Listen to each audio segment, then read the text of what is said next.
Hello बच्चों। यहाँ question में दिया गया है कि figure shows uniform smooth solid cylinder A, ठीक है, 4 metre rolling without slipping on 8 kg plank, ठीक है, which in turn supported by fixed surface, fixed smooth surface, मतलब यहाँ पे सरफेस पे कोई फ्रिक्शन नहीं है। क्लियर।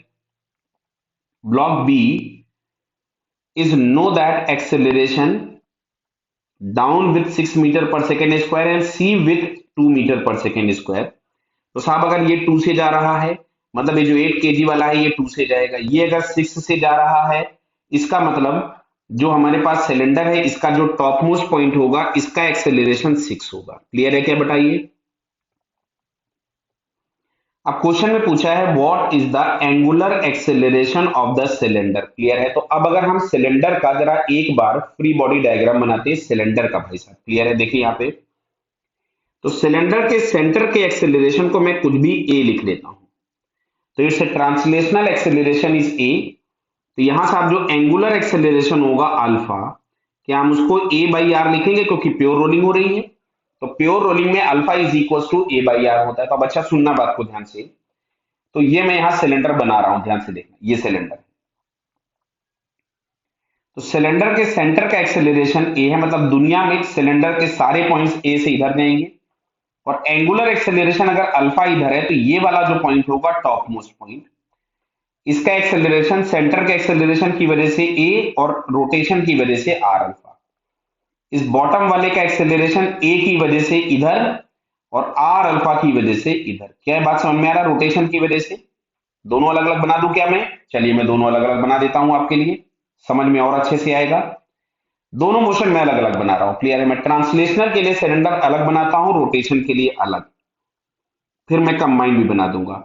ट्रांसलेशनल एक्सेलरेशन अगर सेंटर का मैंने इधर लिया था तो each and every point will move towards left with acceleration A. Every point, ये केवल इसके ट्रांसलेशनल पार्ट को रिप्रेजेंट कर रहा है। अच्छा, रोटेशनल पार्ट में हम बॉडी को उसके सेंटर पे फिक्स मानते, सेंटर पे मैंने फिक्स कर दिया। अब ये अगर अल्फा से इधर घूम रही है तो हर एक पॉइंट आर अल्फा से ऐसे घूम रहा होगा इसके सरकमफ्रेंस का। अभी शायद ज्यादा अच्छे से आपको समझ में आया होगा। अगर मैं इन दोनों को ऐड कर दूं मान लीजिए, तो अब आपको क्या दिख रहा है? केवल हमको टॉप और बॉटम वाले पॉइंट चाहिए थे तो मैं खाली उसके लिखता हूं। तो अच्छा बताओ, टॉप वाले पॉइंट की वेलोसिटी क्या ए प्लस